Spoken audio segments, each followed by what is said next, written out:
Good morning. We will now begin. Welcome to the Community Foundation for Northern Virginia's 2024 Grants webinar. I'm Sari Raskin, the VP of Grants and Community Leadership at the Community Foundation for Northern Virginia. And you'll hear a little bit later from my colleague, Jennifer Cochran, who's the Manager of Grants and Scholarships.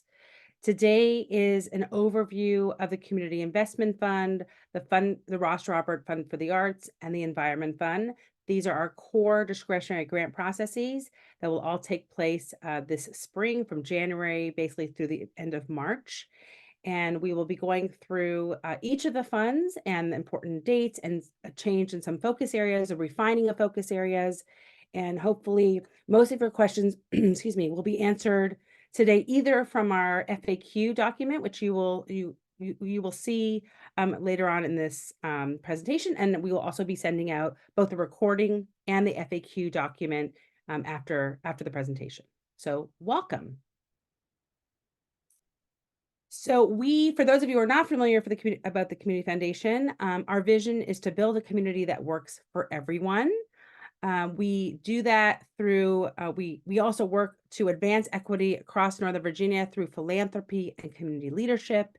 And our community leadership, we express that through both our grant making, which is this process, as well as through our giving circles that have a grant making process, as well as our Insight region, which is our data and research center at the Community Foundation, and the events that many of you hopefully have attended, and if not yet, will join us as future events at the foundation. All of that is under the umbrella of community leadership.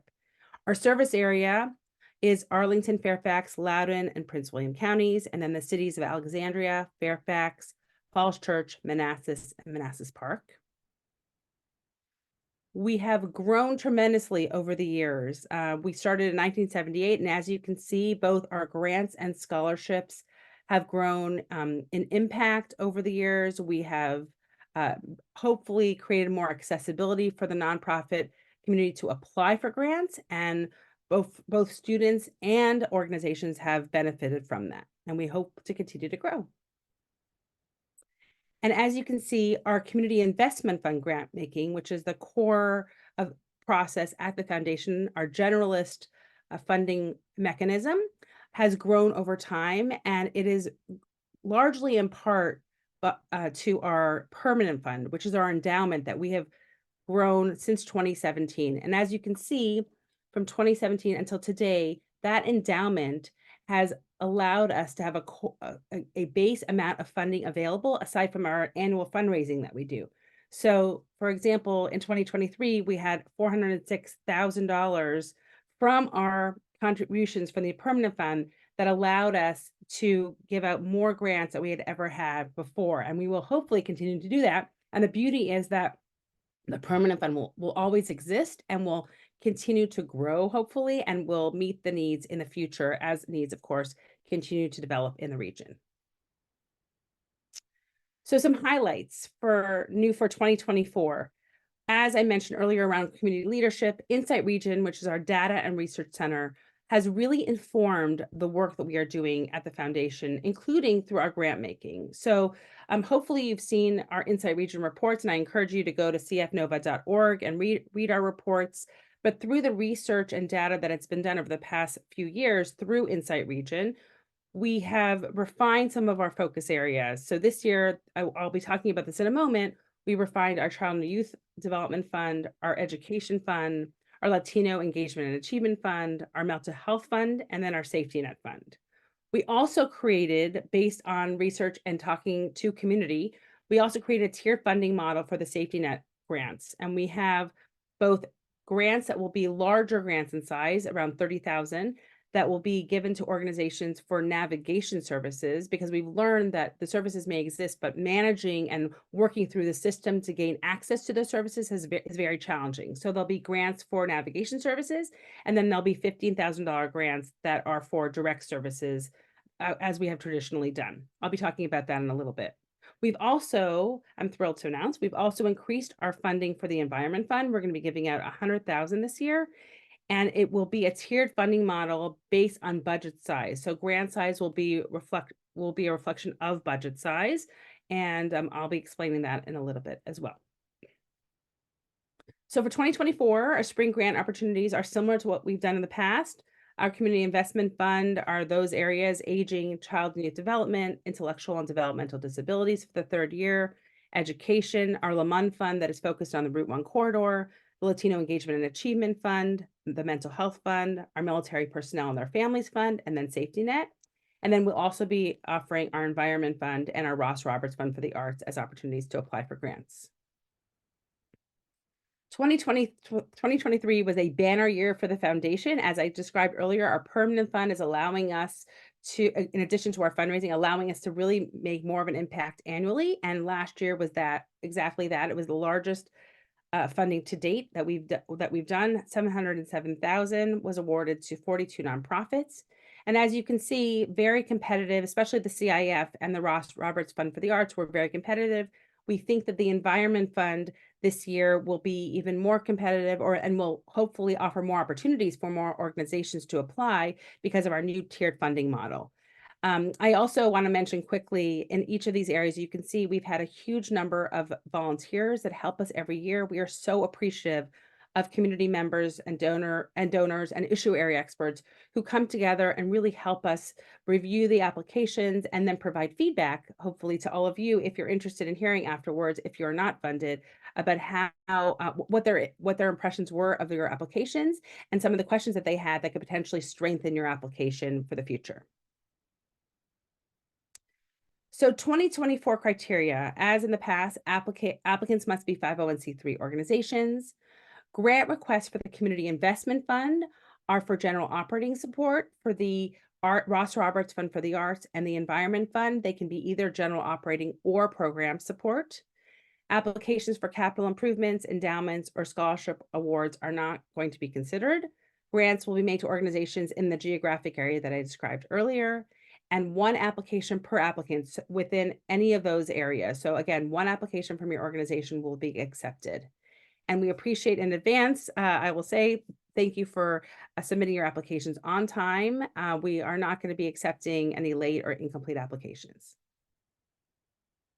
So quickly, if I can go through each of our areas, our aging fund. So similar to past years, we will be supporting organizations or programs that help older adults age in place. There'll be 2 grants of $18,000 each available this year, one-time grants of $18,000 each.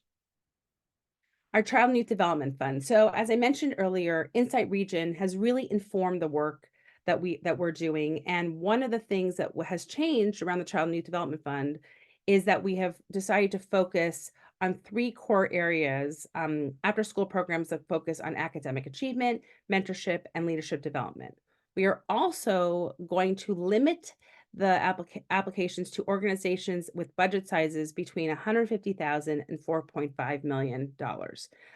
We made this decision, again, based on an analysis of applications that we've had from the past and the limited funding that we have available. So we encourage any organization within that range to apply for funding. There'll be multiple grants of $15,000 each, and $15,000 similar to last year.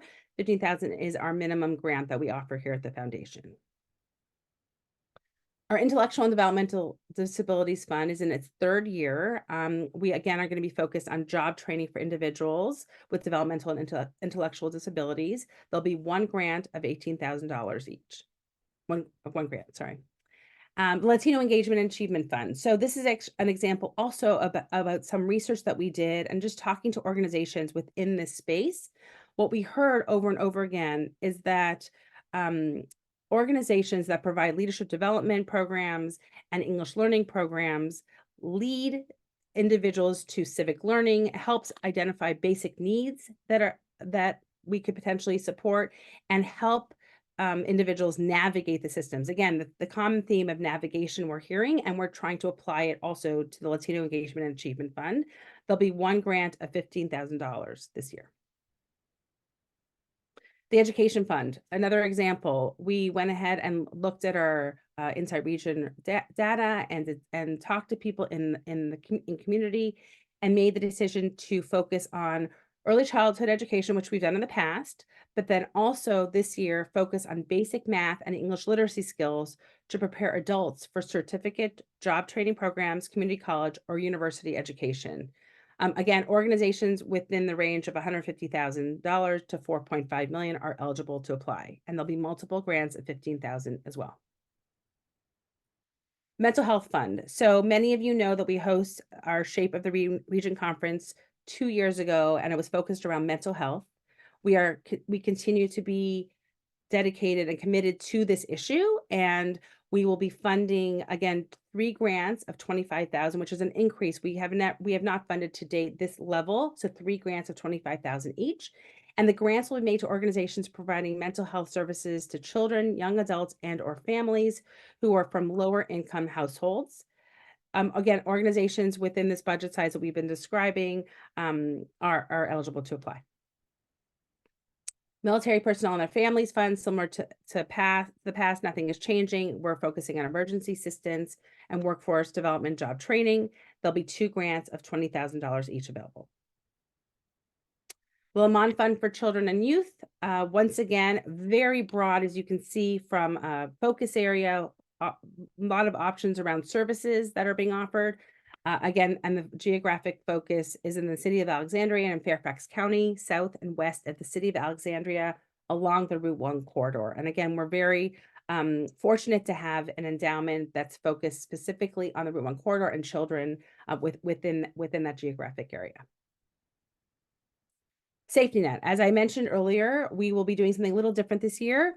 There'll be 2 tiers of funding, and the first tier will be $30,000. There are 2 grants of $30,000 will be awarded to organizations that provide direct service and or navigation. Again, navigation is what we're trying to really achieve with these $30,000 grants to access safety net services, and organizations of 4.5 million or above are eligible to apply. So again, the 30,000 is 4.5 million or above.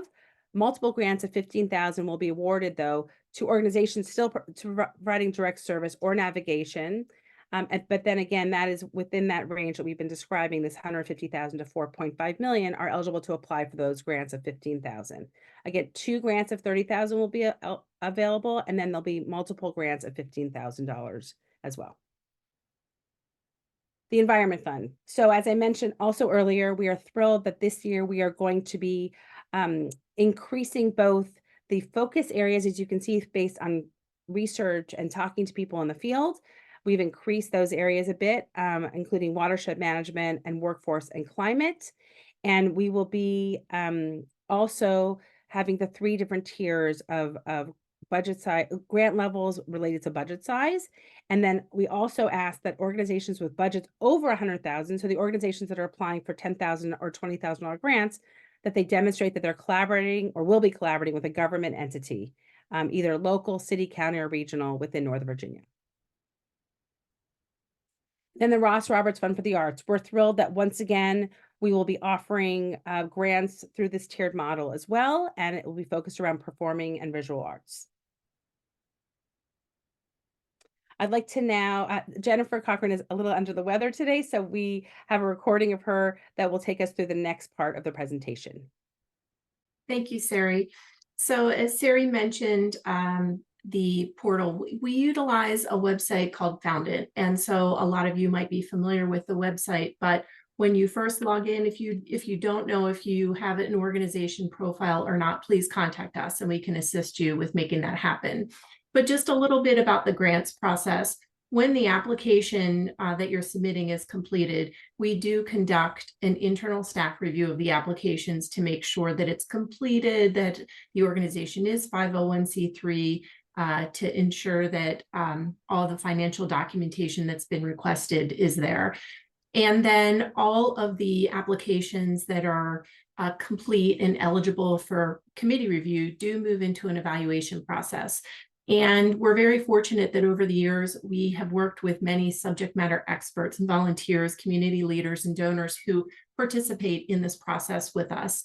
And the evaluation process, it's fair, unbiased, it's an informed process where the evaluators also use the online tool to evaluate your application in its entirety.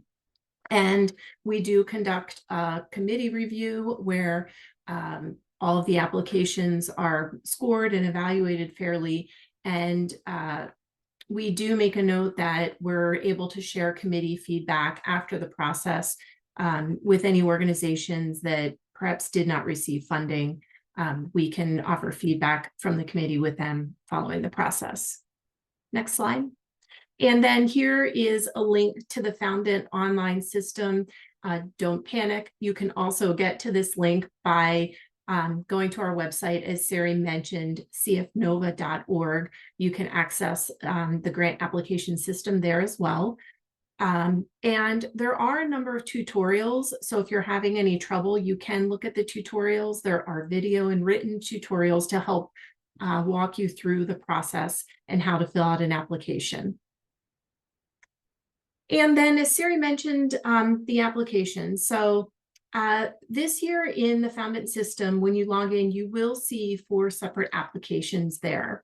There's one applications for the arts, as last year. There's one applications for environment. And then you'll see 2 applications for CIF. And if you're an organization that is applying for safety net funding, you'll very specifically see the CIF safety net application. If you're applying for CIF in any of the other categories that Sari talked through earlier, such as aging, education, child and youth, and so forth, there's an application for that as well. And you'll see that listed there when you log in. And then the schedule, the applications open today, January 10th. As Sari mentioned, we ask for applications to be completed in entirety by February 7th by 5 p.m. And late applications, unfortunately, will not be able to be accepted. So if you do find that you're running into any difficulty or questions, please contact us and we'll walk you through those questions or issues that you're having. And then the timeline, after applications are submitted and evaluated, the evaluation process completes in March. And then in April, we'll be able to make the grant award announcements and process payments. And then we do ask that by the following February of 2025, any organizations that have received funding do submit a grant report back to us. And that's also done online through the grant application system. So now I think we will be answering questions. I want to mention quickly that the FAQ, oh, before we go, thank you. We are excited that Insight Region is available, as we've talked about over and over again, that the reports hopefully can be helpful to you when you're writing your application, to give you some background information or data that could be helpful in the presentation of your within your application. And that we will be creating additional reports and having events that focus on our reports as well. We encourage you to look at our reports online and then join us at launch events in the future. If you've signed up for this webinar, you are now on our distribution list, so you will be receiving information about that and future reports and data opportunities. I also want to quickly mention we're excited about our 2024 Shape of the Region conference. We hope to see all of you there. It's going to be focused around social trust and civic healing. And we're going to be featuring David Brooks and the Weave Project from the Aspen Institute. So go on to cfnova.org/shape-region and learn more about that. But we look forward to a wonderful event on February 9th. So now we'd love to answer some questions. I also want to quickly mention the FAQs. Again, we have taken questions that we've received in the past and created an FAQ, which we hope is pretty comprehensive, actually, based on our past experience. We'll continue to add to that as time goes on. We will also, though, be hosting 15-minute sessions, Jennifer and I, during our office hours on Tuesdays, January 16th, January 23rd, and January 30th from 9 to 11 a.m. So please feel free to sign up for those time slots as well, and by clicking the link. And we can answer a few questions right now, but knowing that we are available to answer questions. The FAQs should be helpful, and then we'll also have the office hours. Thanks, Sari. And I'm Tara Nadell, the VP of Marketing and Events here with the Community Foundation. I am jumping in to take a look at some of the questions that you've been submitting through the Q&A. If you have a question, it looks like someone might be raising their hand. If you have a question, please type that into the Q&A if you can, so that we can get that addressed. So the first thing that I'll go through these questions. And again, please look at the FAQs where it has some additional basic information. But there's been some questions to review the budget size. So if we can just go back and go through the organizations of different budget sizes. There was a question about, are organizations below that $150,000 budget size eligible to apply, and what grants are available for those greater than the 4.5 million? Right. So at this point, what I would do is I would look at your specific focus area and the description of which organizations can be above that amount is listed as part of the criteria on the website. They're different for different focus areas. Right. There are grants available to everyone. It just depends on those categories. Exactly. There were a few questions relating to the Environment Fund. So a question, and I'm actually going to take this off the screen so we can all see each other a little bit better. Let me do that. Okay, so there's a question around what it means by workforce and climate in the Environment Fund, and a request to repeat the requirements to partner with a government entity, and guidelines for showing how those collaborations take place.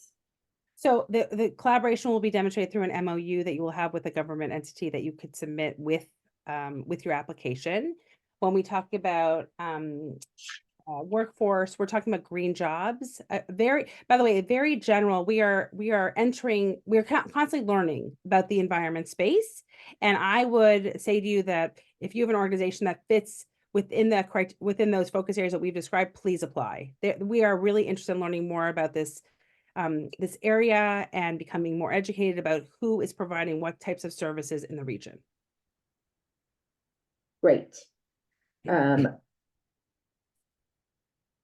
Okay, so can an organization apply to more than one area, either within CIF or within CIF and arts, CIF and environment? Right. This is always a question. Unfortunately, we have limited, as everyone saw by the numbers of applications that we receive, it is an extremely competitive process, and we only allow one application to our entire to the entire process this year. So now the entire grants process this year, you could only submit one application per organization. Thank you. A couple of questions specific to the application. Can the review tool be made available to applicants ahead of the submission deadline? Maybe for Jennifer. I'm not sure I'm understanding that question. Is the question, will the review tool that the reviewers use basically be made available? Is that the question? To applicants, I am honestly not sure. So if you wrote that question in and want further clarification, please let us know. I think maybe just clarify the idea of when the grants will actually be open. So a question of when they will open, and just a reminder of that timeline. Sure. So the applications are open right now. The applications are open for the next 4 weeks. So I'm glad this question came up, in that I did want to say something about the tool. Because we have so many registrants this year, we do anticipate that the tool might do a little bit of freezing up today. That happened last year, the day that we launched the grant cycle. So I do ask everyone to be patient if you're trying to log in today, or you're contacting us to get a new login. We're happy to help you, but just be a little patient with the system over the next couple of hours. But the applications are open for submission now. As I mentioned, the next 4 weeks, applications are due February 10th. At that time, we move into an internal review cycle. So you, as the applicant, you're finished, you've submitted your application, you don't have anything you need to do unless we contact you with any questions. Then we go into our internal review cycle and we move into committee review. We follow up with every organization that applied, whether or not you receive funding. I hope that answered the question. Thanks, Jennifer. We got a question here about an organization that supports pets, and whether we will have funding to support care for pets in the future. That's a great question. We do not have the answer 2024. We actually had a fund many years ago, but we at this point do not have one. But stay tuned. You never know. Right. Okay, it looks like there is one discrepancy here, that we might have missed on our website. So we talked about two aging fund, $18,000 grants, and on our website, it says there's a 2-year grant available in 2024. We need to update that. Sorry for the confusion, but Sari, can you just clarify Yeah, which I'll it just is? clarify. We are not doing a multi-year grant this year. We're just doing 2 grants. Correct. That carried over from a previous year. Sorry for the confusion. We'll make sure that that gets updated. Okay, a few more questions here. Does conservation include all types of conservation, energy, soil, water, etc.? Again, very open. If you have an organization that you think fits within that focus area, I would apply. How often do you recommend that this is specific to an arts organization, but it could be any organization apply for a grant? Should an organization for an arts organization, should we wait a certain time after we received a grant? No, you could feel free to apply again. Every year we look at the pool independently from past years, and the group we make decisions that are appropriate for that year. Which grant fund is for general operating? So the community investment fund, all the generalists, all the different focus areas that I mentioned, those are all eligible for general operating grants. And on the website, it may be listed also as general organization grants. It's the same thing. But the arts and the environment fund are open for general operating or program. Great. I am going down the list. There is a specific question on here about an organization that serves a variety of different needs, with a question about what's the most appropriate category. If someone has such a question, how should they reach out? Yes, so please sign up for one of our office hours. Okay. And we'll send that link to everyone who has registered for this webinar today following up. It will also be available on the website. The FAQ document says funds should be used between May 1st, 2024 and June 30th, 25. But the final report is due February 25. Can you clarify the performance period? Sure. So February 1st should be an update of how the funds have been used to date and what how the rest of the funds are going to be used. We put that date within the schedule because of the timing also of this process. So we'd like to have a report about what was done for the majority of the time period, and then you can talk about what you're doing to use up the funds until the end of the year. For organizations that have multiple programs, is the 150,000 to 4.5 million for the specific program or the organization as a whole? The organization. Okay. I am reading through the last couple of questions here. If we applied last year, did we already get the reviewers' comments? If not, what do we need to do to get them? Please sign up for office hours. We can review your application last year.